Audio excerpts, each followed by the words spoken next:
ప్రభునామమునకు మహిమ కలుగునగాక.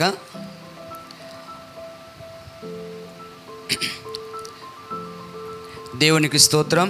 మీ అందరు కూడా మరి ఆత్మీయులు ప్రియులునైనా బిడ్డలందరూ కూడా నా హృదయపూర్వకంగా వందనములు, క్రీస్తు చేసినందుకు మీకు శుభములు తెలియజేస్తున్నాను. ఈ యొక్క సాయంకాల సమయంలో దేవుని యొక్క వాక్యాన్ని ధ్యానం చేద్దాం. కొద్ది సమయం మనం నేర్చుకోవాల్సింది నేర్చుకుందాం, అనుసరించవలసింది కూడా అనుసరిద్దాం. దైవ దీవెన ఆశీర్వాదాన్ని యొక్క వాక్యంలో నుంచి మనము పొందుకుందాం. మంచిది. బాగున్నారు కదా? భూమి మీద మనము మన తల్లిదండ్రులకి ఉన్నటువంటి బిడ్డలు ఒక్కొక్క పర్యాయం ఏం జరుగుతూ ఉంటుందంటే, మనకు కనుక్కున్నటువంటి బిడ్డలు సరిగా ఉంటే సంతోషపడతాం. మన కుమారుడు కుమార్తె చాలా మంచి ప్రవర్తన, మంచి నడవడి కలిగి మంచి విధానంలో ఉంటే మరి ఆ బిడ్డలను బట్టి నా కుమారుడు నా కుమార్తె అని చెప్పుకోవడానికి మనం ఇష్టపడతాం, సంతోషిస్తాం, గర్వపడతాం. మన బిడ్డల గురించి మనం చెప్పుకోవడానికి ఇష్టపడతాం. ఎదుటివారు కూడా మన బిడ్డల గురించి మాట్లాడుతూ ఉంటే మనకు ఎంతో సంతోషంగా ఉంటుంది, హృదయంలో గర్వంగా ఉంటుంది. అయితే అదే పరిస్థితుల్లో మన బిడ్డలు కనుక సరిలేనట్లయితే సరిలేని ప్రవర్తన, సరిలేని నడవడి, మరి సంఘ సమాజంలో సరైన ప్రవర్తన లేనప్పుడు మన బిడ్డల గురించి మనం మాట్లాడడానికి సిగ్గుపడతాం, మనం మాట్లాడడానికి ఇష్టపడం. ఎవరైనా మన బిడ్డల గురించి ఏదైనా చెప్పబోతున్నా కూడా మనకి ఇష్టం ఉండదు. ఎందుకంటే అక్కడ వాడు పడిపోయినాడు, మీ అబ్బాయినా, వాడు తాగి పడిపోయినాడు నీ కొడుకు అని చెప్పేసి అన్నా, లేకపోతే తిరుగుతున్నాడన్నా, బార్ షాప్ కాడ కనపడ్డాడన్నా, మీ అబ్బాయి ఏంటి పనికి వెళ్ళట్లేదా, జాబు దొరకలేదా, జాబు చేయట్లేదా, ఏంటి మీ అబ్బాయి ఫెయిల్ అయ్యాడా, మీ అమ్మాయి పరిస్థితి ఏంటి అని ఇలాగేదనంటే మనకి ఎంతో బాధ, ఎంతో సిగ్గు, అవమానం కలుగుతుంది, ఎంతో సిగ్గు. వారికి మనం తల్లులు అని చెప్పుకోవాలన్నా, తండ్రులు అని చెప్పుకోవాలన్నా, వారు మన బిడ్డలని చెప్పుకోవాలన్నా కూడా ఎంతో ఫీల్ అవుతుంటాం, బాధపడుతుంటాం. అయ్యో ఏంటి మా బిడ్డల పరిస్థితి ఇలాగా, ఇలాంటి కొడుకు ఇలాంటి కూతురు సంఘ సమాజంలో నాకు విలువ లేకుండా అయిపోయింది బిడ్డలను బట్టి అని చెప్పేసి బాధపడుతూ ఉంటాం. అదే పరిస్థితిలో మన ప్రభువు కూడా మనల గురించి చెప్పుకోవాలంటే ఆయన కూడా సంతోషించగలిగేటువంటి స్థితిని మనము కలిగి ఉండాలి. యుద్ధానికి యోబు విషయంలో దేవుడు ఏం చెప్పాడు తెలుసా? నా కుమారుడిని యోబును నువ్వు చూసావా అన్నాడు సాతానుతో. నా కుమారుడిని యోబును నువ్వు చూచావా అంటే దాన్ని బట్టి మనం ఏమర్థం చేసుకోవాలి అంటే మనం ఒక మంచి ప్రవర్తన, మంచి నడవడి, మంచి భక్తి కలిగి ఉంటే దేవుడు కూడా సంతోషపడి అతను నా కుమారుడు, ఆమె నా బిడ్డ, అతను నా కుమార్తె, ఆ కుటుంబం నా కుటుంబము అని చెప్పుకోవడానికి దేవుడు ఇష్టపడతాడు. ఇక్కడ బైబిల్లో కొంతమంది భక్తులు ఉన్నారు. ఆ భక్తుల గురించి అంట దేవుడు, నేను వారి దేవుడును అని చెప్పుకోవడానికి దేవుడు సిగ్గుపడలేదంట. నేను వారి దేవుడును అని చెప్పుకోవడానికి దేవుడు సిగ్గుపడలేదు. ఏ మాత్రం అవమానం అని తలంచుకోలేదంట. నేను వారి దేవుడును అని చెప్పుకోవడానికి దేవుడు ఎప్పుడు కూడా వారి విషయమై దేవుడు ఇష్టపడ్డాడు. మాటికి వారి పేర్లు తీసుకొచ్చి మాట్లాడడం, నేను వారి దేవుడును అని చెప్పుకున్నాడు దేవుడు. ఎవరు అంటే నేను ఈ మాట చెప్పినప్పటికీ మీకు అర్థమై ఉండొచ్చు. ఎవరు వారు అంటే చెప్పండి, అబ్రహాం, ఇసాకు, యాకోబులో. బైబిల్లో చూడండి, ఇబ్రీలు రాసిన పత్రిక 11వ అధ్యాయం 11వ అధ్యాయంలో 13వ వచనం చదువుకుందాం. 13 నుంచి. వీరందరూ ఆ వాగ్దానముల ఫలము అనుభవింపకపోయినను దూరము నుండి చూచి వందనము చేసి తాము భూమి మీద పరదేశమును యాత్రికులునై ఉన్నామని ఒప్పుకొని విశ్వాసము గలవారే మృతి నొందిరి. ఈలాగు చెప్పువారు తమ స్వదేశముని వెదుగుచున్నామని విశదపరుచుచున్నారు కారా? వారు ఏ దేశము నుండి వచ్చిరో ఆ దేశమును జ్ఞాపకమందుంచుకున్న ఎడల మరలా వెలుటకు వారికి వీలు కలుగును. అయితే వారు మరి శ్రేష్టమైన దేశమును అనగా పరలోక సంబంధమైన దేశమును కోరుచున్నారు. అందుచేత తాను వారి దేవుడిని అనిపించుకుంటకు దేవుడు వారి గురించి సిగ్గుపడడు. ఏలయనగా ఆయన వారి కొరకు ఒక పట్టణాన్ని సిద్ధపరిచి ఉన్నాడు అని చెప్పేసి దేవుని యొక్క వాక్యం సెలవిస్తుంది. ఎవరు వీరు అంటే అబ్రహాం, ఇసాకు, యాకోబులు. ఇక్కడ పైన చదివితే ఆ మాటలు కూడా కనబడతాయి. విశ్వాసం బట్టి ఏమయ్యారంటే వారు అతనితో కూడా వాగ్దాన సమాన వారసులైన ఇస్సాకు, యాకోబులు అనువారు గుడారాల్లో నివసించుచు అన్యుల దేశంలో ఉంటగా వాగ్దత్త దేశములో పరవాసులయ్యారంట. తండ్రితో పాటుగా కుమారులు కూడా అలాగున్నారు. అంటే అబ్రహాము దేవుడును, ఇస్సాకు దేవుడును, నేను యాకోబు దేవుడును అని చెప్పుకోవడానికి దేవుడు ఏ మాత్రం కూడా వారి దేవుడు అనిపించుకోవడం కోసం వారిని గురించి దేవుడు సిగ్గుపడడంట. వారిని గురించి దేవుడు సిగ్గుపడడు. అంటే సిగ్గుపడడు కనుకనే వారి గురించి దేవుడికి అవమానం కలగలేదు కనుకనే మాటికి దేవుడు పరిశుద్ధ గ్రంథంలో అక్కడక్కడ ఏం చేశాడు తెలుసా? నేను అబ్రహాము దేవుడును అన్నాడు, నేను ఇస్సాకు దేవుడును, నేను యాకోబు దేవుడును అని చెప్పి దేవుడు మాట్లాడుకున్నాడు. అంటే వారి ప్రవర్తన, వారి నడవడి, వారి విధానం ఎట్లుందో దేవుడికి దేవుడు మాట్లాడుతున్న మాట బట్టి మనం అర్థం చేసుకోవాలి. అబ్రహాము దేవుడును అని చెప్పుకోవడానికి దేవుడు ఏ మాత్రం వెనకదీయలేదు. అంటే ఈయన అబ్రహాము దేవుడు, అబ్రహాం ఎలా కొలిచాడో, నన్ను ఎలాగ ఆరాధన చేశాడు, ఎలాగ వెంబడించాడు, నన్ను ఏ విధంగా అనుసరించాడు, ఏ విధంగా ప్రార్థన చేశాడు, ఏ విధంగా వినయ విధేయత కలిగి ఉన్నాడు, ఏ విధంగా విశ్వాసం ఉంచున్నాడు, నేను చేసిన వాగ్దాన ఫలాన్ని ఏ విధంగా ఎన్ని సంవత్సరాల వరకు కూడా ఎదురు చూసి నిరీక్షణ కలిగి దాన్ని పొందుకున్నాడు అని చెప్పి దేవుడు అబ్రహాం గురించి చెప్పుకోవడానికి, అబ్రహాము దేవుడును అని చెప్పుకోవడానికి ఏ మాత్రం కూడా దేవుడు సిగ్గుపడలేదు, అవమానమని దేవుడు తలంచుకోలేదంట. ఇస్సాకు దేవుడు అని దేవుడు మరి చెప్పుకోవడానికి దేవుడు ఇస్సాకుని గురించి కూడా సిగ్గుపడలేదు. అలాగే యాకోబు దేవుడును అని చెప్పుకోవడానికి దేవుడు యాకోబు విషయంలో కూడా దేవుడు ఏమాత్రం కూడా సిగ్గుపడలేదంట. దేవుడి నామానికి మహిమ కలుగును గాక. ఒక మాట పరిశుద్ధ గ్రంథములో ఆదికాండము 26వ అధ్యాయం కొన్ని మాటలు మనం చూద్దాం. దేవుడు వారి గురించి ఎలా మాట్లాడాడో ఒకసారి చూద్దాం. అబ్రహాం సాక్ష్య జీవితం మనందరికీ తెలుసు, అలాగే ఇస్సాకు సంగతి తెలుసు, యాకోబు సంగతి కూడా తెలుసు. అయితే కొద్ది మాటలు దీనిలో నుంచి కొద్ది మాటలు మనం విందాము. దేవుడు ఏ విధంగా మాట్లాడుతున్నాడు వారి గురించి. నేను అబ్రహాము దేవుడును, ఇస్సాకు దేవుడును, యాకోబు దేవుడును అని చెబుతున్నటువంటి దేవుడు ఇక్కడికి వచ్చి ఎక్కడంటే ఆదికాండం 26వ అధ్యాయంలోనికి వచ్చినప్పుడు అక్కడ ఇస్సాకుతో దేవుడు మాట్లాడుతున్నాడు. ఏమనో తెలుసా? ఇస్సాకుకు కష్టం వచ్చింది, ఇస్సాకు ఇబ్బంది వచ్చింది, కరువు వచ్చింది. అంటే ఆ దేశంలో కరువు వచ్చింది ఇస్సాకుకి. అంటే ఆ దేశంలో కరువు వచ్చింది కనుక ఇస్సాకు కూడా కరువులో పట్టబడ్డాడు. ఆ కరువును దాటుకుని ఐగుప్తుకి వెళ్ళి సమృద్ధిగా బ్రతుకుదాం అనుకుని ఆయనే అనుకున్న సామగ్రి అంతా కూడా మూట కట్టుకుని సిద్ధపరుచుకుని వెళదాం అనుకున్న సమయంలో దేవుడు ఆయనతో మాట్లాడి ఎవరిని గుర్తు చేస్తున్నాడు తెలుసా? నేను అబ్రహాము దేవుడును అని చెబుతూ, నీ తండ్రి అయిన అబ్రహాముతో నేను చేసిన ప్రమాణం నెరవేర్చి ఆకాశ నక్షత్రం వల్ల నీ సంతానం విస్తరింపజేసి ఈ దేశంలో నీ సంతానానికి ఇస్తా, నీ సంతానం వల్ల సమస్త భూలోకులు సమస్త జనులు ఆశ్రయించబడతారని చెప్పేసి నీ తండ్రి అయినటువంటి అబ్రహాముతో నేను మాట్లాడాను. ఇస్సాక, నేను అబ్రహాముతో నీ తండ్రితో మాట్లాడితే నీ తండ్రి అయిన అబ్రహాం ఏం చేశాడు తెలుసా? అబ్రహాం నా మాట విని, 5వ వచనం, నా మాట విని నేను విధించిన దాని నా ఆజ్ఞలను, నా కట్టడలను, నా నియమములను గైకొనెను అని ఇస్సాకుతో చెప్తున్నాడు. నీ తండ్రి అయిన అబ్రహాముతో నేను మాట్లాడాను. ఏమన్నా తెలుసా? భూలోకల సమస్త వంశములు నీకిస్తాను, నిన్ను ఆశీర్వదిస్తాను, నిన్ను దీవిస్తాను, నీ సంతానాన్ని కూడా దీవిస్తాను అని చెప్పి ఏం చేశాను తెలుసా? నేను మాట్లాడి ఈ దేశాలన్నీ కూడా నీకు ఇస్తా, సంతానానికి ఇస్తా, నీ సంతానం వల్ల సమస్త భూలోకంలో సమస్త జన్మలు ఆశీర్వదించబడతారు అబ్రహామా అని నేను చెబితే అబ్రహాం ఏం చేశాడు తెలుసా? ఆ మాటకు అబ్రహాము లోబడి, అబ్రహాము నేను విధించినటువంటి దాని ఆజ్ఞలు, నా కట్టడలు, నా నియమాలన్నీ కూడా గైకొన్నాడు అని చెప్పేసి ఇస్సాకుతో చెబుతున్నాడు. అంటే నీ తండ్రి ఎలాంటి వాడు తెలుసా? నీ తండ్రి నాకు ఎలా లోబడ్డాడు తెలుసా? నీ తండ్రికి చెప్పాను ఈ దేశం నీకు ఇస్తానని చెప్పాను. అయితే దేశాన్ని ఇచ్చానా? ఇవ్వలేదు. ఇంకా దేశాన్ని వారి సంతానానికి ఇచ్చానా? ఇవ్వలేదు. ఇస్సాక ఈ దేశం నువ్వు స్వాధీనపరిచాను, నీకు నేను స్వాధీనపరచలేదు. స్వాధీనపరచకపోయినా ఇప్పుడు ఎలాగున్నావు? దేశంలో నువ్వు కూడా పరదేశిగా నువ్వు ఉన్నావు. అయితే ఇంకా నీకు ఇవ్వకపోయినప్పటికీ కూడా నీ తండ్రి అయిన అబ్రహాము నా మాటకు లోబడి, నా విధులకు, నా కట్టడలకు, నా ఆజ్ఞలకు లోబడి విధేయుడై వాటిని గైకొని నడుచుకున్నాడు అని చెప్పేసి అబ్రహాం విషయమై ఇస్సాకుతో దేవుడు మాట్లాడుతున్నాడు. మనుషులంగా చెప్పుకుంటాం, మీ తండ్రి ఇలా నడుచుకున్నాడు, మీ తల్లి ఇలా నడుచుకుంది, మీ తాతగారు ఇలాగా, మీ నాయనమ్మ ఇలాగా, మీ అమ్మమ్మ ఇలాగా అని చెప్పేసి ఏం చేస్తామంటే మనము మన బిడ్డలకి చెప్పుకుంటా ఉంటాం. మీ అమ్మమ్మ ఎలాగో తెలుసా, మీ తాత ఎలాగో తెలుసా, అసలు మీ నాన్న ఎలాగో తెలుసు అంటారా, మీ అమ్మ ఎలాగో తెలుసా అని చెప్పేసి మనం ఏం చేస్తామంటే మనుషులంగా మనతో ఉన్నటువంటి బిడ్డలకి ఏం చేస్తాం, మనం చెప్పుకుంటాం ఇలాంటి మాటలు. కానీ ఇక్కడ దేవుడే అబ్రహాము విషయమై కుమారుడైన ఇస్సాకుతో మాట్లాడుతున్నాడు. దేవునికి స్థితి కలుగునుగా. ఎంత గొప్ప అద్భుతమైన సంగతి అండి ఇది. ఎంత అద్భుతమైన సంగతి.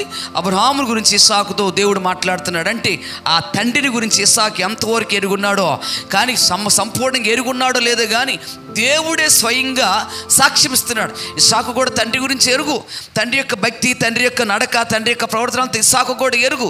అయితే ఇస్సాకు ఎరుగును, కానీ దేవుడు ఇస్సాకు ఏం చేస్తాడు తెలుసా? వివరంగా చెబుతున్నాడు. నీ తండ్రిలాగా ఉన్నాడు ఇస్సాకు అని చెబుతున్నాడు. దేవుని నామానికి మహిమ కనుక నీ తండ్రి యొక్క దేవుడిని అని చెప్పుకోవడానికి నాకు సిగ్గు కానీ అవమానం కానీ ఏ మాత్రం ఎన్ని పర్యాలైనా నేను అబ్రహాము దేవుడును అని చెప్పుకోగలను. ఎందుకంటే అబ్రహాము నన్ను ఎంతో ఘనపరిచాడు, ఎంతో హెచ్చించాడు, ఎంతగానో హెచ్చించాడు. నన్ను దేవుడిగా అంగీకరించి తన జీవితంలో 25 సంవత్సరాల దగ్గర కుమారుడు లేకపోయినా, గర్భఫలం లేకపోయినప్పుడు కూడా నన్ను ఏ మాత్రం కూడా అల్పవిశ్వాస కాక, నాకు వ్యతిరేకంగా నడవక, నాకు విరోధంగా నడవక, నాకు విరోధమైన అవిశ్వాస మాటలు మాట్లాడి నా హృదయానికి వేదన బాధ కలగచేయక ప్రతి విషయంలో కూడా నాకు లోబడ్డాడు, విధేయుడిగా నడిచాడు. నడవడమే కాదు, 10 సంవత్సరాలు కుమారుడు ఇచ్చిన తర్వాత మరలా ఇస్సాకు యవ్వన కాలం వచ్చిన తర్వాత ఇస్సాకును కూడా బలిమ్మంటే వెంటనే బలి ఇవ్వడానికి సిద్ధపడ్డాడు. ప్రైజ్ లార్డ్, హల్లెలూయా. కనుక నేను అబ్రహాము దేవుడును అని చెప్పుకోవడానికి ఏమాత్రం కూడా నేను సిగ్గుపడను అని చెప్పేసి దేవుడు నీ తండ్రి అయిన అబ్రహాం ఇలాంటి వాడు అని ఇస్సాకు గుర్తు చేస్తున్నాడండి. ప్రైజ్ లార్డ్, హల్లెలూయా. ఈ రోజున మన కుటుంబంలోనే మన బిడ్డలకే మనం సరైన సాక్ష్యాన్ని సరైన సాక్ష్యాన్ని కనబరచలేకపోతున్నాం. సరైన సాక్ష్యాన్ని కలిగి వారి ఎదుట మనం అగబడలేకపోతున్నారు. కొంతమంది అగబడలేకపోతూ ఉన్నారు. మా అమ్మ తెలుసా, మా నాన్న తెలుసా, మా తాతగారు, మా అమ్మమ్మ, మా నాయనమ్మ, లేకపోతే మా కుటుంబంలో ఫలానా అని చెప్పేసి ఎలాంటి భక్తి చేస్తున్నారు తెలుసా? మా మామ ఎలాంటి భక్తి, మా అత్త ఎలాంటి భక్తి, మా పెద్దమ్మ ఎలాంటి భక్తి, మా పెదనాన్న ఎలాంటి భక్తి అని చెప్పేసి ఇలాగా మన కుటుంబంలో ఎవరైతే భక్తి కలిగి ఉంటున్నామో మన కుటుంబీకులు మన గురించి అలా మన ఫ్యామిలీ అలా చెప్పుకోగలిగేటువంటి సాక్ష్యాన్ని మనం కలిగి ఉంటున్నామా? ప్రైజ్ లార్డ్, హల్లెలూయా. అర్థమవుతుందా బిడ్డలారా? దేవుడే స్వయంగా తన కుమారుడైన ఇస్సాకుతో, అంటే అబ్రహాము కుమారుడైన ఇస్సాకుతో ఆయన సాక్ష్యం ఇస్తున్నాడు. అంతే కూడా కాదు, ఇంకో మాట కూడా చూడండి. ఆదికాండము 28వ అధ్యాయం. ఇక్కడ యాకోబుతో కూడా దేవుడు మాట్లాడుతున్నాడు. మనవడు, అబ్రహాము యొక్క మనవడు, ఆయనతో కూడా మాట్లాడుతున్నాడు. ఏమని తెలుసండి? 13వ వచనంలో, మరియు యెహోవా దానికి పైగా నిలిచి, నేను నీ తండ్రి అయిన అబ్రహాము దేవుడును ఇస్సాకు దేవుడు నేను యెహోవాను, నీవు పండుకొని ఉన్న ఈ భూమిని నీకును నీ సంతానమునకు ఇచ్చేదను అని దేవుడు చెప్తున్నాడు. అంటే అక్కడ యాకోబు ఒక తన మామగారింటికి ప్రయాణం చేస్తూ వెళుతూ మార్గ మధ్యములో రాత్రి వేళ అయినందువల్ల ఆయన ఏం చేశాడు తెలుసా? ఆయన ఒక చోట ప్రొద్దుగుంకినందున ఆ రాత్రి అక్కడ నిలిచిపోయాడంట. ఒక రాయి తీసుకుని తలగడగా తీసుకుని ఆ రాత్రి అక్కడ నిద్రపోయినప్పుడు ఆయన ఒక కలగన్నప్పుడు ఆకాశానికి భూమికి ఒక నిచ్చెన వేయబడింది. ఆ నిచ్చెన ఆకాశపు కొన నిచ్చెన పైభాగాన దేవుడు నిలబడి ఈ యొక్క యాకోబుతో దేవుడు మాట్లాడుతున్నాడు. ఏమన్నా తెలుసా? దానికి పైగా దేవుడు నిలిచున్నాడంట. అప్పుడు దేవుని యొక్క స్వరం యాకోబుతో మాట్లాడుతుంది. ఏమన్నా తెలుసా? నీ తండ్రి అయిన అబ్రహాము దేవుడును ఇస్సాకు దేవుడిని యెహోవాను అంటున్నాడు. యాకోబు, నేను నీతో మాట్లాడుతున్నాను. ఎవరిని అనుకుంటున్నావో తెలుసా? నీ తండ్రి అయినటువంటి అబ్రహాము యొక్క దేవుడును అంటున్నాడు. నీ తండ్రి అయిన అబ్రహాము దేవుడు, నీ తండ్రి అయిన అబ్రహాం నన్ను ఎంత ప్రేమించాడు తెలుసా? నాకెంత లోబడ్డాడు తెలుసా?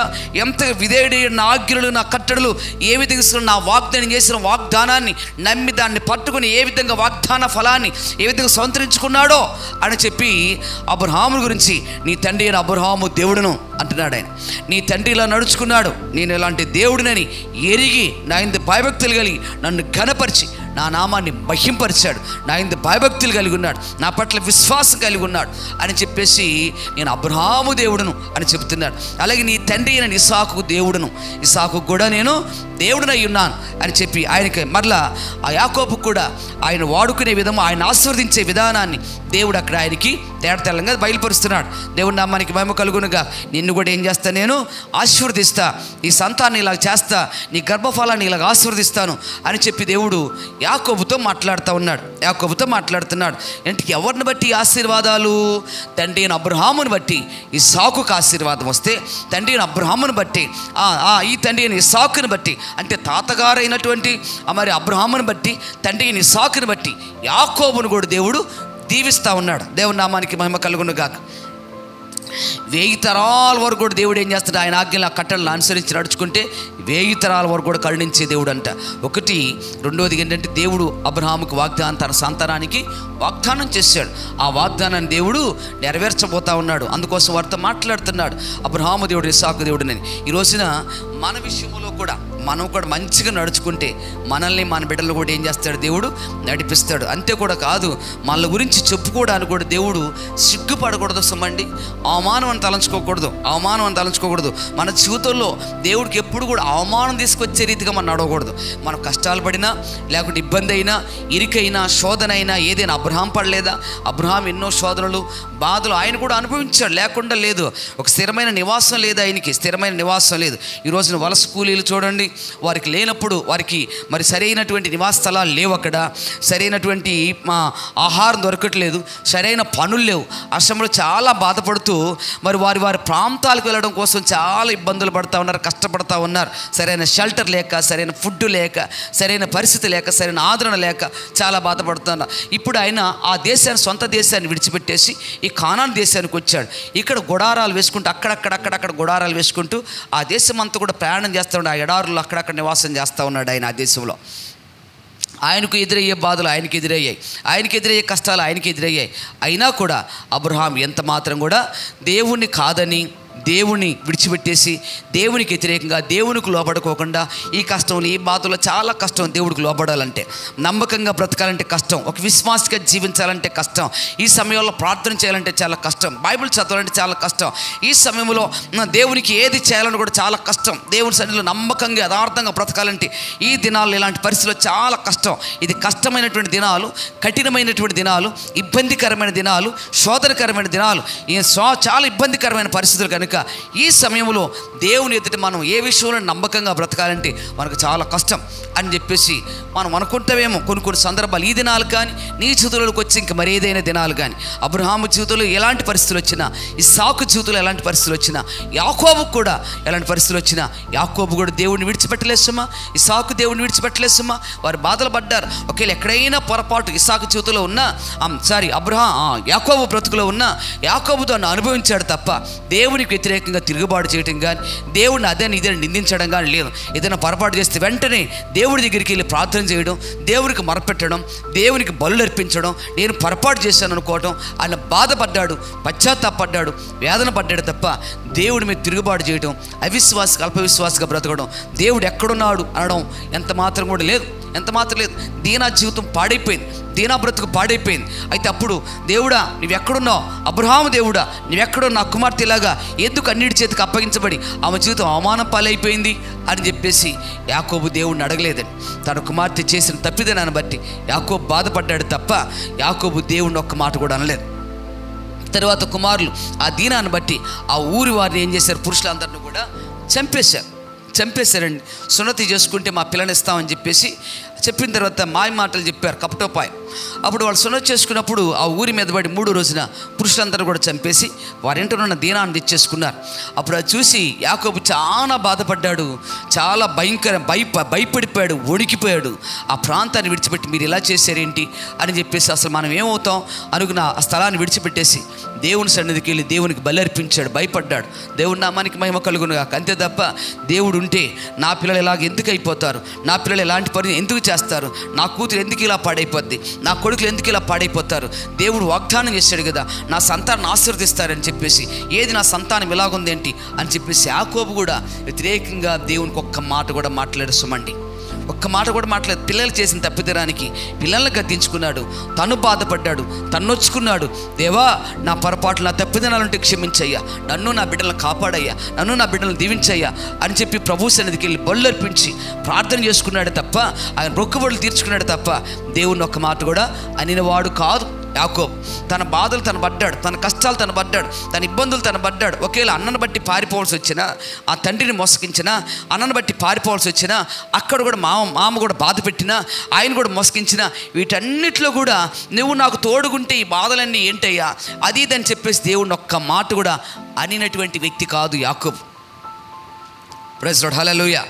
అర్థమవుతుందా? ఈరోజు మనకి ఏదైనా చిన్న జరిగితే ఏమంటావంటే వెంటనే దేవుడా నువ్వు ఉంటే నాకు ఎందుకు ఇలాంటి పరిస్థితులు వస్తాయి, దేవా నువ్వు నాకు తోడుగుంటే నాకు సహాయం చేస్తే నాకు ఎందుకు ఇలాంటి కష్టాలు వస్తాయి, ఇలాంటి బాధలు వస్తాయి, ఇలాంటి అవమానాలు కలుగుతాయి, ఇలాంటి నిందలు వస్తాయి, ఇలాంటి వేదనలు నాకు కలుగుతాయి అని చెప్పేసి మనం బాధపడుతూ ఉంటాం. దేవా నువ్వు ఉన్నట్లయితే నా కుమార్తెను బట్టు, నా కుమారులను బట్టు, నా కుటుంబాన్ని బట్టు, నన్ను బట్టు, లేకపోతే నా పరిస్థితులు బట్టు ఇలాంటి బాధలు, అవమానాలు, వేదనలు నాకెందుకు కలుగుతున్నాయ్యా అని చెప్పేసి మనం అడగకుండా ఉండం. ఇలాంటిదే కనుక మన జీవితంలో కనుక జరిగితే, ఇలాంటిదే కనుక మన జీవితంలో జరిగితే, నేను ప్రార్థన చేస్తున్నాను కదయ్యా, నేను ఎంతో మొరపెడుతున్నాను కదయ్యా, నేను నమ్మకంగా బ్రతుకుతున్నాను కదయ్యా, నేను మంచిగా నడుచుకుంటున్నాను కదయ్యా, దశంభాగాలు ఇస్తున్నాను కదయ్యా, సండే చర్చ్కి వస్తున్నాను కదయ్యా, చక్కగా ప్రార్థన చేసుకుంటున్నాను కదయ్యా, అయినా నాకు ఎందుకయ్యా ఇలాంటి పరిస్థితి అని చెప్పేసి దేవుణ్ణి అడగక మానం. కానీ యాకోబు దేవుణ్ణి ఒక్క మాట కూడా ప్రశ్నించలేదు, ఒక్క మాట కూడా దేవుణ్ణి ప్రశ్నించలేదండి. దేవునికి స్తుతి కలుగునుగాక. ప్రైజ్ లార్డ్, హల్లెలూయా. అందుకే దేవుడు అబ్రహాము దేవుడును, ఇస్సాకు దేవుడును, యాకోబు దేవుడును అని చెప్పుకోవడానికి దేవుడు ఏమాత్రం కూడా సందేహించలేదు, సిగ్గుపడలేదంట. నిర్గమకాండంలోకి వస్తే, నిర్గమకాండంలో కూడా ఇక్కడ ఎవరితో మాట్లాడుతున్న మోషేకి పరిచయం చేసుకుంటున్నాడు. నేను ఎవరి దేవుడినో తెలుసా అని చెప్పేసి అంటున్నాడు. నిర్గమకాండం 3వ అధ్యాయం 6వ వచనం. ఆయన మోషేకి ప్రత్యక్షమయ్యాడు. మోషేతో మాట్లాడుతూ ఆయన మాట్లాడుతూ ఏమంటున్నాడు తెలుసా? మరియు ఆయన నేను నీ తండ్రి దేవుడును, అబ్రహాము దేవుడును, ఇస్సాకు దేవుడును, యాకోబు దేవుడును అని చెప్పగా మోషే తన ముఖమును కప్పుకొని దేవుని వైపు చూడ విరిచాడంట. అమ్మో, నా తండ్రి అబ్రహాము దేవుడువా, ఇస్సాకు దేవుడువా, యాకోబు దేవుడువా అని చెప్పేసి ఆయన తట్టు చూసి ముఖంతో చూడడానికి విరిచి ముఖాన్ని ఏం చేశాడంటే ఆయన ముఖమును కప్పుకొని దేవుని వైపు చూడడానికి భయపడిపోయాడు, ముఖాన్ని కప్పేసుకున్నాడంట, భయపడిపోయాడు. ఎవరు దేవుడని? అబ్రహాము దేవుడు. అబ్రహాము సేవించిన దేవుడు మామూలు దేవుడు కాదే, ఇస్సాకు సేవించిన దేవుడు, యాకోబు సేవించిన దేవుడు గొప్ప దేవుడు అని చెప్పేసి వాళ్ళ పితరులు నడుచుకున్న దాన్ని బట్టి, పితరులకు దేవుడు వాగ్దానం చేసిన దాన్ని బట్టి, వారు నమ్మి దాని ప్రకారం నడుచుకున్న దాన్ని బట్టి ఈ మోషేకు కూడా ఏమైంది? దేవుని బట్టి భయం. చెప్పండి, తర్వాత వచ్చిన భక్తులు కూడా అబ్రహామును, ఇస్సాకును, యాకోబును గుర్తు చేసుకుంటూ, మోషేను గుర్తు చేసుకుంటూ దేవుని ఎదుట వారి ప్రవర్తన, వారి నడవడు చూసి ఆ దేవుడు ఎంత గొప్ప దేవుడో కూడా వీరు ఎరిగి ఆ దేవుడిని అప్పుడప్పుడు ఏం చేశారు? వాళ్ళు ఈ భక్తుల్ని వారు జ్ఞాపకం చేసుకున్నారు. సరైన ప్రవర్తన, సరైన నడవడం లేకపోతే దేవుడు ఎంత గొప్ప దేవుడో ఎవరికి కూడా అర్థం కాదు. సరిగా నడుచుకుంటేనే ఆ దేవుడు గొప్పతనం ఏంటో మన కుటుంబంలో, మన బంధువుల్లో చెప్పండి వెల్లడిపరచబడుతుంది. నీ కుటుంబంలో వెల్లడిపరచబడుతుంది. నువ్వు సరిగా నడవనప్పుడు, సరైన ప్రవర్తన, సరైన నడవడి లేనప్పుడు, సరైన భక్తి లేనప్పుడు నీ దేవుని గొప్పతనము నీ పిల్లలకి తెలీదు, నీ కుటుంబంలో తెలీదు, నీ ఇరుగు వారికి, పొరుగు వారికి కూడా తెలీదు. అర్థమవుతుందా? నీ బంధువులకు తెలియదు. ఎందుకంటే ఆ దేవుడి యొక్క గొప్పతనం నువ్వు సరిగా ఎరగక నువ్వే భక్తి లేకోకుండా ఏదో నామకార్థ భక్తి చేస్తున్నావు కనుక నీ దేవుడు గొప్పవాడన్న సంగతి నీ ఇంటి వారికే సరిగా తెలియదు. నీ దేవుడు గొప్పవాడన్న సంగతి నువ్వు కనుక్కున్న బిడ్డలకే తెలీదు. నీకు దేవుడు గొప్పవాడన్న సంగతి నువ్వు పెళ్లి చేసుకుని నీ భర్తకి తెలీదు, నీ భార్యకి తెలీదు, నీ అన్నదమ్ములకి, నీ అక్కచెల్లి తల్లిదండ్రులు కూడా తెలీదు. అర్థమవుతుందా బిడ్డలారా? కానీ ఈ దేవుడు గొప్పవాడన్న సంగతి ఎవరిని బట్టి? అబ్రహాముని బట్టి, ఇస్సాకుని బట్టి, యాకోబుని బట్టి, ఆ తర్వాత రాబోయే బిడ్డలకి అర్థమైంది. అమ్మో, అబ్రహాము దేవుడా, ఇస్సాకు దేవుడా, యాకోబు దేవుడా అని ఆ దేవుడిని వాళ్ళు ఘనపరిచారు. ఎందుకనంటే వారి పితరులు ఏం చేశారు? ఆ దేవుణ్ణి ఆ విధంగా ఘనపరిచారు, హెచ్చించారు, భయంపరిచారు, లోబడ్డారు, విధేయులయ్యారు, నడుచుకున్నారు. దేవునికి స్తుతి కలుగునుగాక. అందుకే వారి దేవుడు గొప్ప దేవుడు అని చెప్పేసి వారు కూడా ఏం చేశారు తెలుసా? అదే దేవుడిని ఆరాధన చేస్తూ ఆ దేవుడిని గొప్పగా చూశారు. ఆ దేవుని గొప్పగా ఎవరిని బట్టి దేవుడికి ఆ ఘనత కలిగింది? ఎవరిని బట్టి ఎవరు కనపరిచారు దేవుడిని? ఆ విధంగా ఎవరు హెచ్చించారు? దేవుడి నిజం గొప్పవాడే. భూమి మీద మనుషులంగా మనం కూడా ఏం కావాలంటే దేవుడిని కనపరచగలగాలి. ఉదాహరణకి ఆయన ఎవరంటే యోబు ఉన్నాడు, భక్తుడైన యోబు ఉన్నాడు. ఆయన గురించి కూడా అపవాది వచ్చి మాట్లాడినప్పుడు అపవాదితో దేవుడు మాట్లాడి, ఎక్కడి నుంచి వచ్చావు అంటే దేవదూతలు ఆరాధన చేస్తున్న సమయంలో ఒకానొక సమయంలో అది కూడా వచ్చి నిలబడిందంట. నిలబడినప్పుడు నువ్వు ఎక్కడి నుంచి వచ్చావు అంటే భూలోకం అంతటా కూడా అక్కడక్కడ భూమి మీద తిరుగుతూ వచ్చాను అని చెప్పింది. అయితే నా కుమారుని యోబు సంగతి నువ్వు ఎరుగుదువా, నువ్వు ఆలోచించావా, నువ్వు చూచావా అంటే ఓ ఎందుకు ఎరగను అంది. భూమి మీద తిరుగుతూ వచ్చాను అనేపాటికి నా కుమారుని యోబు సంగతి నీకు తెలుసా అంటున్నాడు దేవుడు. యోబు ఎలాంటి వాడు తెలుసా? నీకు దొరికేవాడు కాదు, నీ మాట వినేవాడు కాదు, నేను చూసి భయపడేవాడు కాదు, ఈ లోకానికి దాసుడు కాదు, నీకు దాసుడు కాదు, నీకు లోబడేవాడు కాదు. ఆ కుమారుడు నా కుమారుడు, ఆ కుమారుడు నా కుమారుడు. నువ్వు ఉన్న స్థలములో నువ్వు ఏలుబడి చేస్తున్న స్థలంలో నా కుమారుడు ఉన్నాడు, కానీ నీ ఏలుబడి కింద నా కుమారుడు ఎంత మాత్రం కూడా లేడు, నీ అధికారం కింద ఎంత మాత్రం కూడా లేడు. నా కుమారుడు ఆ భూమి మీద ఉన్నాడు, కానీ నీ అధికారం కింద ఉన్నటువంటి ఆ స్థలంలో ఉన్నాడు, కానీ ఆ కుమారుడు నా అధికారం కింద ఉన్నాడు. నా కుమారుడుగా బ్రతుకుతున్నాడు, నన్ను కనపరుస్తున్నాడు, నన్ను హెచ్చిస్తున్నాడు, నమ్మకస్తుడుగా ఉన్నాడు, యథార్థవంతుడుగా ఉన్నాడు, భయభక్తులు కలిగిన వాడుగా ఉన్నాడు, చెడుతలను అంతడు విసర్జించిన వాడుగా ఉన్నాడు అని దేవుడు యోబు గురించి సాతానుతో మాట్లాడుతున్నాడు. అసలు మాట్లాడవలసిన అవసరం ఉందా? అక్కడ మాట్లాడవలసిన అవసరం ఉందా సాతానుతో? అవసరం లేదు. అంటే యోబుని గురించి మాట్లాడడానికి దేవుని హృదయం నిండా యోబు నింపబడి ఉన్నాడు. దేవుడు ఎంతో సంతోషపడుతున్నాడు యోబుని బట్టి. అందుకోసం భూమి మీద తిరుగులాడుతూ వచ్చానన్నటువంటి ఆ సాతానుతో దేవుడు వెంటనే యోబు సంగతి తీసుకొచ్చి మాట్లాడుతున్నాడు. నువ్వు అందరం చూస్తున్నావు కదా, విశ్వాసులు అందరం చూస్తున్నావు, భక్తులు అందరం చూస్తున్నావు, అయితే ఒకే ఒక్కడున్నాడు భూమి మీద, చూసావా అంటున్నాడు. ఎవరు? యోబు అని చెప్తాడు. చూశానులే, నువ్వు అతనికి, అతని కుటుంబానికి, అతను కలిగిన సమస్తానికి కంచి వేసావు కనుక అతను అలా ఉన్నాడులే అని చెప్పింది. ఎందుకు వేస్తాడు కంచె? యోబు కలిగి ఉన్న దాన్ని బట్టి అర్థమవుతుందండి. యోబుని బట్టి దేవుడు ఎంతో సంతోషపడ్డాడు, అసహించాడు. సరే చూసుకొని సవాల్కరంగా దేవుడు ఏం చేశాడు తెలుసా? యోబు విషయంలో సాతానుతో పోటీ పడ్డాడు. సరే ఏం చేస్తావు చూడు అని చెప్పేసి అన్న కూడా యోబు చివరి మట్టు కూడా నిలబడ్డాడు. నోటి మాటలతో కూడా పాపం చేయలేదంట. నోటి మాటలతో కూడా పాపం చేయలేదు. అలాంటి వారికి నేను వారి దేవుడును అని చెప్పుకోవడానికి దేవుడు ఏ మాత్రం కూడా సందేహించడు, అవమానం అని తలంచుకోడు.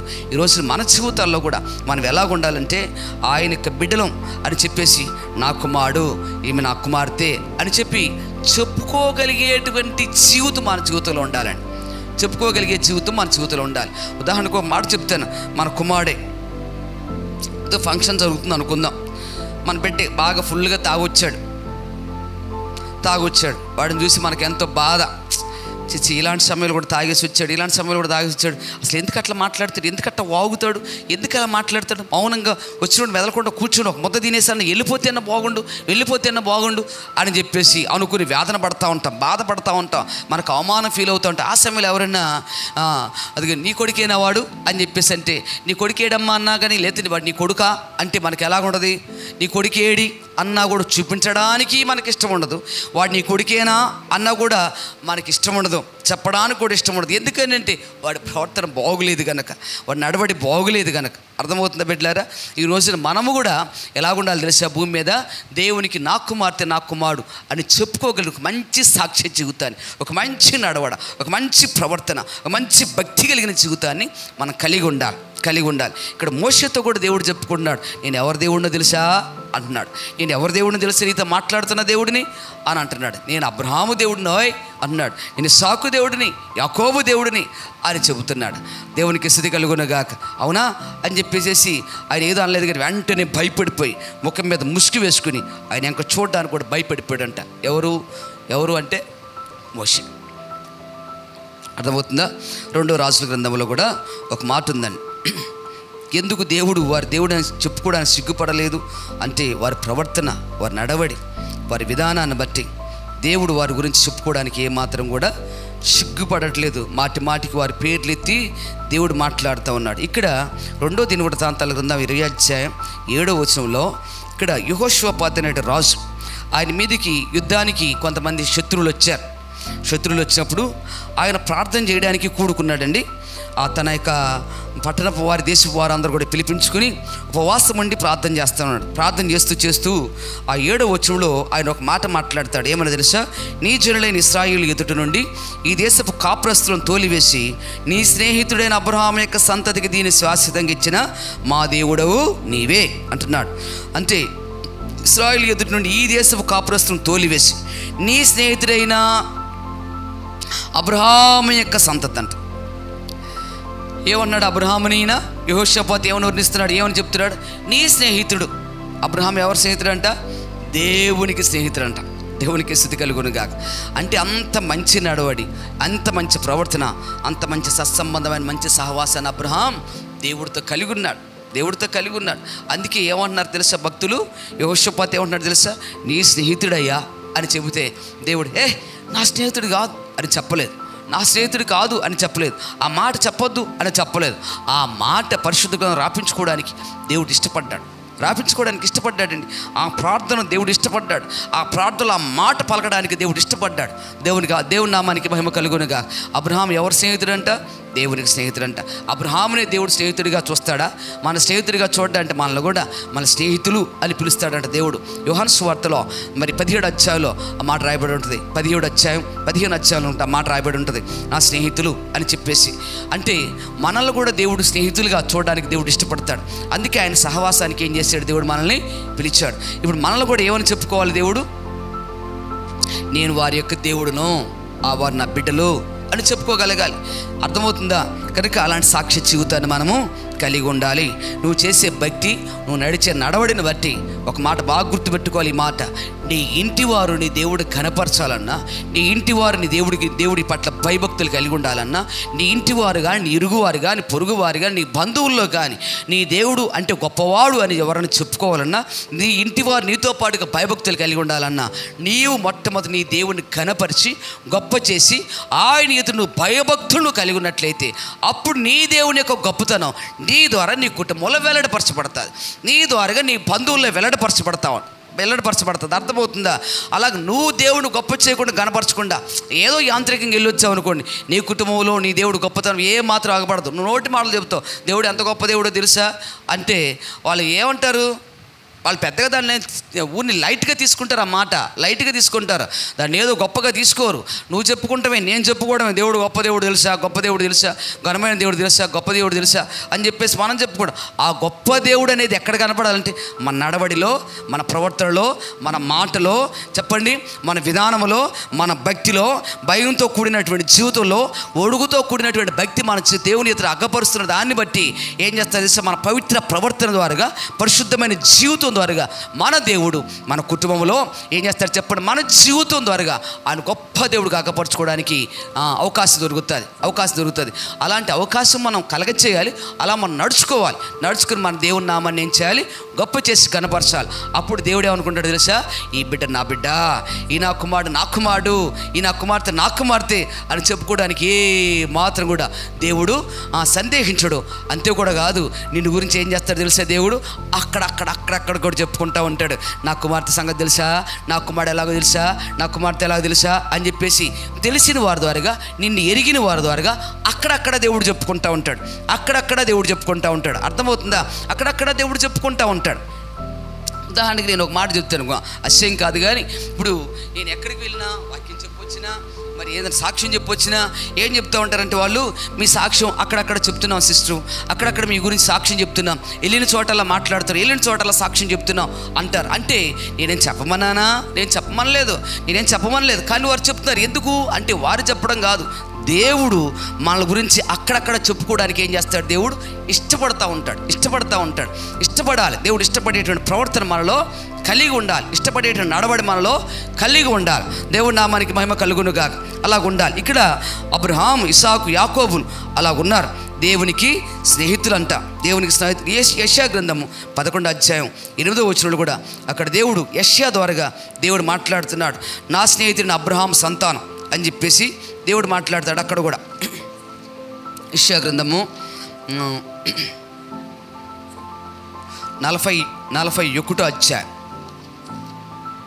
అధ్యాయం 8వ వచనం, నా సేవకుడైన ఇశ్రాయేలు, నేను ఏర్పరచుకున్న యాకోబు, నా స్నేహితుడిని అబ్రహాము సంతానమా అని చెప్పేసి యాకోబులోంచి కూడా దేవుడు యెషయాలో నుంచి దేవుడు మాట్లాడుతూ ఉన్నాడు. యెషయా భక్తుల్లోంచి దేవుడు మాట్లాడుతూ ఉన్నాడు. అర్థమవుతుందా? అంటే నా స్నేహితుడైన అబ్రహాం అని చెప్పేసి యెషయా భక్తుల్లోంచి దేవుడు మాట్లాడుతున్నాడు. ఇక్కడేమో యెహోషాపాతు నీ స్నేహితుడైన అబ్రహాం అని చెప్పేసి ఆయన మాట్లాడితే, ఇక్కడ దేవుడు యెషయా భక్తుల్లో నుంచి దేవుడు మాట్లాడుతూ ఉన్నాడు. అంటే ఆయన అబ్రహామును తన స్నేహితుడిగా ఒప్పుకోవడానికి దేవుడు ఇష్టపడ్డాడు. అలాగే యాకోబు రాష్ట్ర పత్రికలో కూడా ఆయన కూడా అక్కడ కూడా ఒక మాట ఉంటుంది, స్నేహితుడైనటువంటి అబ్రహాం అని చెప్పేసి. అంటే దేవుడికి అబ్రహాం ఎలాగున్నాడు? మంచి స్నేహితుడిగా ఉన్నాడు. ఈరోజు మనం ఎలాగున్నాము? మన సహవాసం ఎలా? నిన్ను గురించి దేవుడు చెప్పుకోవడానికి ఏదైనా ఒక సాక్ష్యం ఉందా? నిన్ను గురించి ఏదైనా మాట్లాడుకోవడానికి దేవుడికి ఏదైనా అవకాశం ఇస్తున్నావా? నిన్ను గురించి దేవుడు ఏదైనా సంతోషపడడానికి ఎప్పుడైనా దేవుడికి అవకాశం ఇస్తున్నావా? నా కుమారుడు, నా కుమార్తెని ఎప్పుడైనా నీ గురించి ఏదైనా మంచిగా మాట్లాడుకోవడానిక, ప్రభువు తన మైండ్స్లో ఆలోచన చేసుకోవడానిక, నేను గురించి సంతోషపడ్డానిక, నీ వైపు ఆయన కందృష్టి మరలుకొని నీ వైపు చూసి సంతోషపడి ఆనందపడడానికి ఎప్పుడైనా దేవుడికి అవకాశం ఇస్తున్నావా? లేదంటే చూడు, వీరి గురించి దేవుడు ఏం మాట్లాడుతున్నాడో వారి గురించి చెప్పుకోవడానికి దేవుడు సిగ్గుపడ్డంట. వారిని బట్టి దేవుడు సంతోషపడుతున్నాడు, ఆనందపడుతూ ఉన్నాడు. ఇంకా అక్కడ ఇందాక చదివినటువంటి భాగంలో హెబ్రీ రాసిన పత్రిక మనం చదివినటువంటి భాగంలో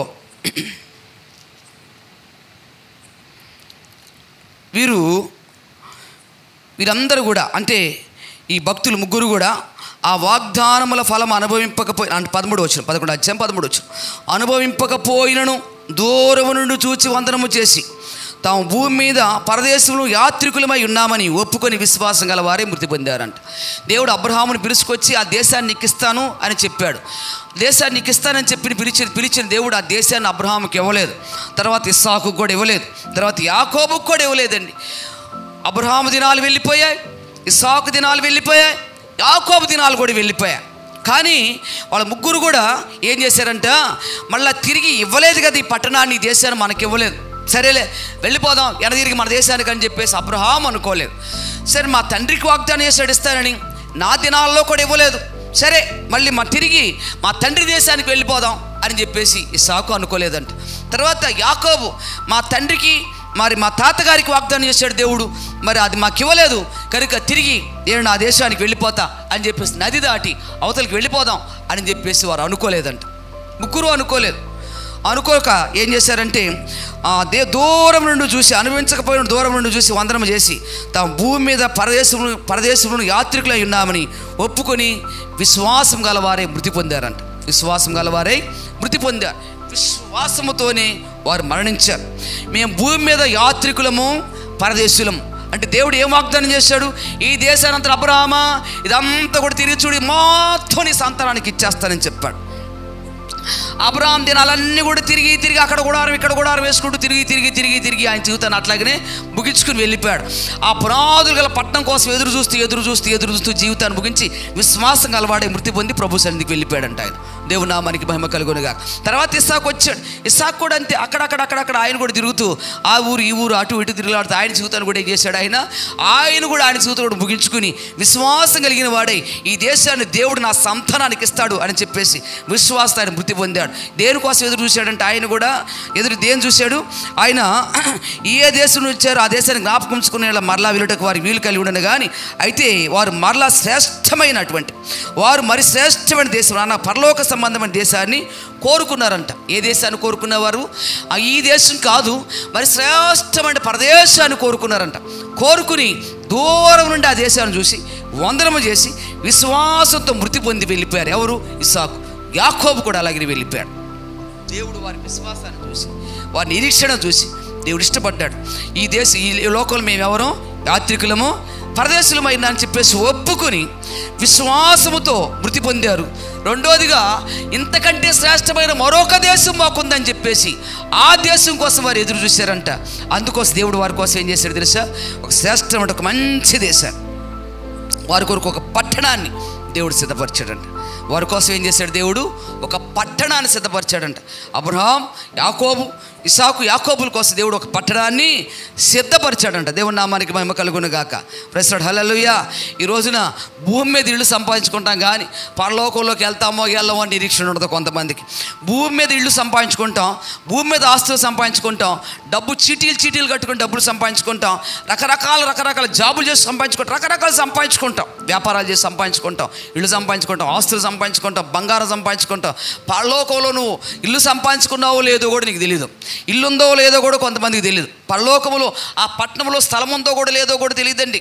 కానీ వీరికి భూమి మీద ఏమీ లేదంటే కొంత గొర్రెలు మేకలు ఆస్తులు ఉన్నా చెప్పడు, భూమి మీద జానుడు భూమి కూడా వారికి లేదు. గుడారాల్లో టెంట్ల నివాసం ఉండి ఏం చేశారంటే వారు మరి శ్రేష్టమైన దేశాన్ని కోరుకుని దానికోసం సిద్ధపడి వెళ్ళిపోయారంట. అందుకే దేవుడు వారిని బట్టి ఎంతో ఇష్టపడ్డాడు. సంతోషించి భూమి మీద ఉన్నటువంటి దాన్ని ఏ మాత్రం వారు ఆశించలేదు.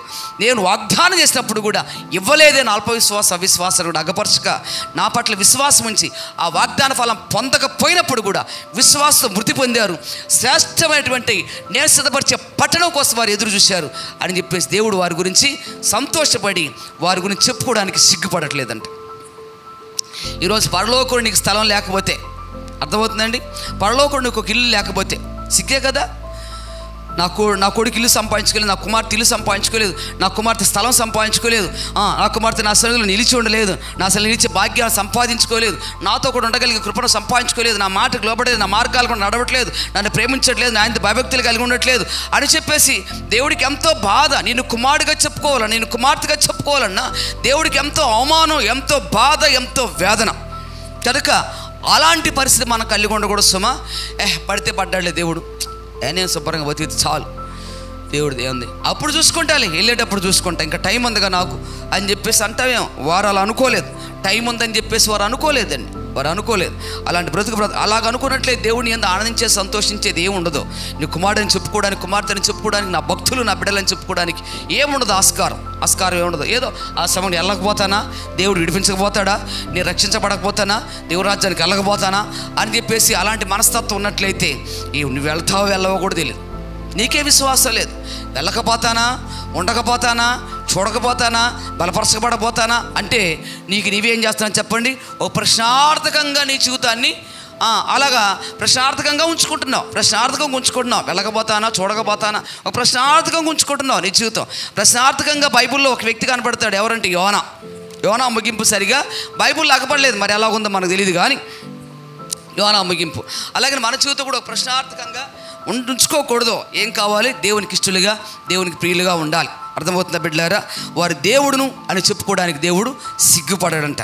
ఈరోజు నీ గురించి కానీ, మా గురించి కానీ, మనందరి గురించి కానీ ఏం చేయాలి, దేవుడు నమ్ముకున్న ప్రతి ఒక్క కుమార్తెని బట్టి దేవుడు ఏమనుకోవాలి చెప్పండి, నిన్ను గురించి సిగ్గుపడనటువంటి ప్రవర్తన, నడవడం నువ్వు కలిగి ఉండాలి. నా బిడ్డ, నా కుమారుడు అని చెప్పేసి 10 మందిలోని ఏలు పెట్టి చూపించి నా కుమారుడు, అది నా కుమార్తె అని చెప్పగలగాలి. అలాంటి సాక్ష్య జీవితాలని మనం కలిగి ఉండాలి. దేవుడు నామానికి మహిమ కలుగునుగా. అది లేకపోతే ఈరోజే ఏం చెయ్యి, ఈరోజే దేవుని నామానికి ఎట్లా అవమానకరంగా నడుస్తున్నావు, హేళనకరంగా నడుస్తున్నావు, నేను గురించి దేవుని నామం అవమానపరచబడుతుందా, హేళనకు గురవుతుందా, నిందలకి అవమానాలకు గురవుతుందా? అలాంటి చేయొద్దు సుమా. అలాగా నువ్వు చేసినట్లయితే నీ జీవితం అవమాన పాలైపోద్ది, రాబోదిన నీ జీవితం నిందల పాలైపోద్ది, నీ జీవితం కష్టాల పాలైపోద్ది. నువ్వు అనుకుంటున్నావా ఏం లేదులే అని చెప్పేసి వెన్నీరకు తీసుకుని నడిచే పరిస్థితి కలిగి ఉన్నట్లయితే ఒకనొక రోజున కృంగిపోయి, దిగులు పడి, వేదన పడి ఏడవలసిన పరిస్థితి వస్తుంది, తలదించుకోవాల్సిన పరిస్థితులు వస్తాయి. అలాంటి సమయం రాకముందే ఏం చెయ్యి, దేవునికి లోపల దేవుడు మాట్లాడుతూ ఉన్నాడు, సమయం ఉంటుంది కానీ ప్రభు మనతో మాట్లాడుతూ మనం హెచ్చరిస్తుండగా ఆ మాట మనం తీసుకున్నట్లయితే మనం దీవించబడతాం, ఆశీర్వదించబడతాం. దేవునికి ప్రియమైన కుమారులుగా, ప్రియమైన బిడ్డలుగా ఉండడానికి ఇష్టపడతాం. బైబిల్లో కొంతమంది బిడ్డలు దానియేలు ఉన్నాడు. దానియేలు నువ్వు నాకు బహుప్రియుడివి అని చెప్పాడు. చాలా మంచి మాట, అలా మాట్లాడించుకోవాలి, అలా చెప్పించుకోవాలి. అలాగే మోషేని దేవుడు అన్నాడు, భూమి మీద నా ఇల్లంతట్లో నమ్మకస్తుడని, భూలోకమంతలో మిక్కిలి సాత్వికుడు అని చెప్పేసి మరి తన గురించి, మోషే గురించి దేవుడు సాక్ష్యం ఇచ్చాడు. అర్థమవుతుందా? మరి దావీదు గురించి కూడా దేవుడు సాక్ష్యం ఇచ్చాడు, నా చిత్తానుసారమైనటువంటి మనుషుడు, నా హృదయానుసారుడు అని చెప్పేసి దావీదు గురించి దేవుడు సాక్ష్యం ఇచ్చాడు. ఇలా కొంతమంది భక్తుల గురించి ఏం చేశాడు తెలుసా, దేవుడు మంచి సాక్ష్యం ఇచ్చాడు. నతాల గురించి దేవుడు సాక్ష్యం ఇచ్చాడు. దేవుడి నామానికి మహిమ కలుగును గాక. ఇలాగా మన జీవితాల్లో కూడా ఏం కావాలి, ఒక మంచి సాక్ష్య జీవితాన్ని కలిగి ఉండాలి. దేవుడు మన గురించి సిగ్గుపడకుండా, దేవుడి నామానికి అవమానం కలుకోకుండా బ్రతికినప్పుడు మనం కూడా మనిషి కుమారుడు దేవుని ఎదుట నిలబడినప్పుడు మన సిగ్గు అవమానం కలగదు. తండ్రి యొక్క రాజ్యములో మనం కూడా ఏం చేద్దాం, సూర్యుని వలె తేజరెళ్ళగలిగేటువంటి కృప మనం కూడా కలిగి ఉంటాం. దేవుడి నామానికి మహిమ కలుగును గాక. ప్రస్తుతం హల్లెలూయా. సరే, మంచిది. చిన్న ప్రార్థన చేసుకుందామా?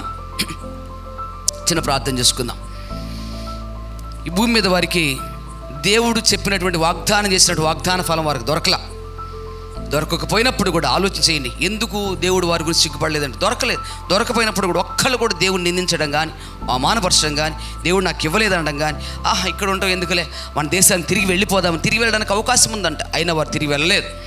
అలా వెళ్ళక దేవుని యందు విశ్వాసం ఉంచి నిరీక్షణ కలిగి వాగ్దాన ఫలం పొందకపోయినప్పుడు కూడా మరి శ్రేష్టమైనటువంటి దేశం మా కొరకు ఉందని చెప్పేసి విశ్వాసంతో వారు మృతి పొందారు. దూరం నుండి చూసి వందనం చేసి, దేవుడికి వందనం చేసి దూరం నుండి చూసి, ప్రభువా ఆ దేశాన్ని మాకు ఇస్తున్నావు, మా సంతానానికి ఇస్తున్నావయ్యా, నీకు స్తోత్రం నాయన అని చెప్పేసి దూరం నుండి చూసి వందనం చేసి విశ్వాసంతో మృతి పొందారంట. ఆ శ్రేష్టమైన దేశం మాకుంది, భూమి మీద మేము పరదేశులము యాత్రికులమని చెప్పేసి ఒప్పుకొని విశ్వాసంతో మృతి పొంది ప్రభు రాజ్యానికి వెళ్ళారు. కనుక వారిని బట్టి దేవుడు సంతోషిస్తున్నాడు, ఆనందిస్తున్నాడు. నేను అబ్రహాము దేవుడును, ఇస్సాకు దేవుడును, యాకోబు దేవుడును అని చెప్పేసి దేవుడు ఆయా సందర్భాల్లో తను పరిచయం చేసుకున్నాడు. కొంతమంది భక్తులకి ఏం చేస్తాడో తెలుసండి, ఆయన పరిచయం చేసుకున్నాడు. అలాగా అర్థమవుతుందా? ఈ రోజున నీ దేవుడుగా నీ కుటుంబంలో, నీ బంధువుల్లో, నీ ఇరుగు పొరుగులో నువ్వు పరిచయం చేయాలనుకుంటున్నావా? దేవుడు పరిచయం అవ్వాలి అనుకుంటున్నావా? నువ్వు పరిచయం చేయాలనుకున్నట్లయితే దేవుడు పరిచయం చేసుకుంటాడు తప్పనిసరిగా. ఇదిగో నా కుమార్తె చూసావా, నన్ను నమ్ముకుని ఎలాగుందో, నేను ఆ కుమార్తె దేవుడును ఎలాగ ఆస్వాదించాను చూసావా, ఎలా కాపాడుతున్నాను చూసావా, ఆ బిడ్డ శ్రమలో కూడా ఎంత ధైర్యంగా నిలబడింది చూసావా, ఆ శ్రమలు ఎలా దాటిందో చూసావా, ఆ కష్టాలు ఎలా దాటిందో చూసావా, ఆ వ్యాధి బాధలు కూడా ఎలా నడుస్తుందో చూసావా, ఎలా నడుస్తున్నాడో చూసావా, ఎలా నడుస్తుందో చూసావా, ఎలా సాక్షిగా నిలబడిందో చూసావా. మనకి మహిమ కలుగునుగా. అలాగే దేవుడు ఏం చేస్తాడు తెలుసా, నిన్ను బట్టి దేవుడు నీ బంధువులకి, నీ స్నేహితుని, ఇంటి వారికి దేవుడు తన్ను తాను పరిచయం చేసుకుంటాడండి. నీకు తెలియదు కానీ దేవుడు నిన్ను చూపించి నీ కుటుంబంలో నిన్ను ఎరిగిన వారికి ఏం చేస్తాడు తెలుసా, నిన్ను చూపించి తన్ను తాను పరిచయం చేసుకుంటాడు. ఆ కుమారుడు చూసావా, ఇంతకుముందు ఎలాగుండేవాడు, త్రాగి రోడ్లమ్మడి తిరిగేవాడు, త్రాగి తన కుటుంబాన్ని పాడు చేసుకుని భ్రష్టుడిగా బ్రతికేవాడు. ఈరోజు చూసావా, నన్ను నమ్ముకున్నాడు, ఎలాగున్నాడో రాజులాగా బ్రతుకుతున్నాడు, కింగులాగా బ్రతుకుతున్నాడు. ప్రశ్న హల్లెలూయా, ఎంత మంచిగా జీవిస్తున్నాడు చూసావా. ఆ లైఫ్ నేను ఇచ్చాను, ఆ జీవితం నేను ఇచ్చాను, ఆ బ్రతుకు నేను ఇచ్చాను. నేను అతని దేవుణ్ణి, నేను అతనికి తండ్రిగా ఉన్నాను, నేను అతనికి దేవుడిగా ఉన్నాను, ఆ కుటుంబానికి దేవుడిగా ఉన్నాను. ఆ కుటుంబం నన్ను దేవుడిగా చేసుకుంది, ఆ కుటుంబం నన్ను దేవుడిగా అంగీకరించారు, ఆ వ్యక్తి నన్ను దేవుడిగా అంగీకరించాడు, ఆ వ్యక్తికి నేను దేవుడిగా ఉండి ఇలాగ నేను ఆస్వాదించాను అని చెప్పేసి నువ్వు చెప్పకపోయినా కూడా దేవుడు ఏం చేస్తాడు తెలుసా, నిన్ను చూపించి ఇతరులకి తన్ను తాను పరిచయం చేసుకుంటాడు. పరిచయం చేసుకున్నప్పుడు ఏం చేస్తారు తెలుసా, నేను కూడా దేవుడిని నమ్ముకుంటే బాగుండు, నేను కూడా ఆ ప్రభు దగ్గరికి వెళ్తేనే బాగుండు, నేను కూడా ప్రార్థన చేసుకుంటేనే బాగుండు, అమ్మ నేను కూడా వస్తాను ప్రార్థనకి, అయ్యా నేను కూడా వస్తాను ప్రార్థనకి అని చెప్పేసి ఏం చేస్తారు తెలుసా, నేను కూడా చర్చికి వెళ్తాను, ఎక్కడికి వెళ్తావు చర్చికి అని చెప్పేసి ఏం చేస్తారు, మన వెంట రావడానికి వారు ఇష్టపడతారు. అంతే కూడా కాదు, వాళ్ళు నన్ను పిలిస్తే బాగుండు, నన్ను అడిగితే బాగుండు, నన్ను కూడా తీసుకెళ్తే బాగుండు అనేటువంటి తలంపులు వస్తాయి. ఎవరు ఆ కార్యం చేసేదంటే దేవుడు. నిన్ను బట్టి, మనల్ని బట్టి, మనం ఎరిగినటువంటి వారి జీవితాల్లో అలాంటి కార్యాలు దేవుడు చేస్తాడు. అలా తను తాను పరిచయం చేసుకుంటాడు. అలా పరిచయం చేసుకునేటువంటి అవకాశాన్ని దేవుడికి ఇద్దామా? ఇప్పుడు వరకు ఒకే వేళ ఇవ్వకపోతే అలా నిన్ను బట్టి ఇతరులకి తను తాను పరిచయం చేసుకునేటువంటి అవకాశాన్ని దేవుడికి ఇచ్చి దేవుని నామాన్ని మహింపరుద్దాం. దీని ద్వారాగా మనకు కూడా ఎంతో దేవుని ఆశీర్వాదాన్ని మనం పొందుకోగలుగుతాం. చిన్న ప్రార్థన చేద్దాం. తలలు వంచండి, చిన్న ప్రార్థన చేస్తాం. కళ్ళు మూసుకుందాం. స్తోత్రములు తండ్రి, నీ నామమును హృదయపూర్వక వందనాలు, కృతజ్ఞతాస్తులు, స్తోత్రాలు చెల్లిస్తున్నాను ఆయన. ఈ సమయమున ఇదిగో కొంతమంది భక్తులు, నీ అందు విశ్వసించిన భక్తులు, నిరీక్షణ కలిగిన భక్తులు, అబ్రహాం, ఇస్సాకు, యాకోబులు, ప్రభువా వారి దేవుడని చెప్పుకోవడం కోసం నువ్వు ఎంత మాత్రం కూడా సిగ్గుపడవు అని చెప్పేసి మాట తండ్రి. అలాగనే నువ్వు ఆయా సమయంలో తండ్రి ఆయా భక్తులకు, అదిగో ఇస్సాకుకు తన తండ్రిని గురించి నువ్వే సాక్ష్యం చెప్పావు. అలాగే యాకోబుకి తన తండ్రుల గురించి నువ్వే సాక్ష్యం చెప్పావు అయ్యా. ఇదిగో వారి దేవుడును అని చెప్పేసి నువ్వు సాక్ష్యం చెప్పావు, పరిచయం చేసుకున్నావు. యాకోబుకు పరిచయం చేసుకున్నావు, ఇస్సాకుకు సాక్ష్యం చెప్పావు, అలాగే మోషేకు పరిచయం చేసుకున్నావు తండ్రి. నీ యొక్క సహవాసం, అబ్రహాముతో నీకున్న సహవాసం, అబ్రహాము నీతో ఉన్నటువంటి సహవాసాన్ని బట్టి అదిగో యెహోషువపాతు అయ్యా నీకు స్నేహితుడిగా అబ్రహామును పోల్చి మాట్లాడుతూ ఉన్నాడు తండ్రి. నీకు వందనాలు. అలాగే నువ్వు స్నేహితుడిగా అబ్రహామును అంగీకరించి యెషయా భక్తుల్లోంచి నువ్వు మాట్లాడుతూ ఉన్నావు తండ్రి. నీకు వందనాలు. ఎంత మంచి సహవాసం, ఎంత మంచి విశ్వాసం ప్రభావ వారిది, ఎంతో గొప్ప నిరీక్షణ ఆయన. ఈరోజు ఏదైనా చిన్నది మా చేతిలో జరగకపోతే దేవుడు ఎందుకు చేయలేదంటాం, ఒకవేళ ఏదైనా కీడు జరిగితే ఎందుకు జరిగింది అని చెప్పేసి మదన పడుతూ ఉంటాం. కానీ వారి జీవితాలు ఎలాంటివి వచ్చినా కూడా నిన్నొక్క మాట లేదు, నిన్న అవమానకరంగా మాట్లాడలేదు. దేవ నీ తట్టు వారు చూడలేదు, వారు కలిగిన దాన్ని బట్టి వారి బిడ్డల తట్టు వారు చూసుకుని దేవ నీ సన్నిధికి వచ్చి ప్రార్థన చేసుకుని బళ్ళు అర్పించుకున్నారు తప్ప తండ్రి నిన్నొక్క మాట అనలేదు నాయన. అందుకే వారు మంచి భక్తులు అయిపోయారు. నీవు ఇవ్వనటువంటి ఆ స్థలాన్ని గురించి కూడా వేదన పడలేదు, దిగులు పడలేదు అయ్యా. నువ్వు వారి కోసం సిద్ధపరిచిన పట్టణం కోసం ఎదురు చూశారు. ఇక్కడికి ఈ రోజున ఇలాంటి విశ్వాసం ప్రభువా మేము కూడా కలిగి వారు ఏ విధంగా నడిచారో ఆ విశ్వాసాన్ని మేము కూడా పట్టుకోవడానికి, ఆ విశ్వాసం మేము కూడా సంపాదించుకుని నడవడానికి నీ కృప మాకందరూ కూడా ప్రసాదించి దీవించమని కూడా ప్రార్థన చేస్తూ, మమ్మల్ని బట్టి తండ్రి ఇతరులకు నీవు పరిచయం చేసుకుని కలిగే అవకాశాన్ని మేము కలగచేయనట్లు కూడా కృప చూపమని, యేసు ప్రభు కూడి వచ్చిన బిడ్డలు వింటున్న వారందరూ కూడా దీవించి ఆశ్రయించమని యేసు ప్రభు వారి పెట్టి వేడుకొని చూస్తున్నాం మా పరమ తండ్రి. Amen, amen. మంచిది. వందనాలందరికీ. Praise the lord.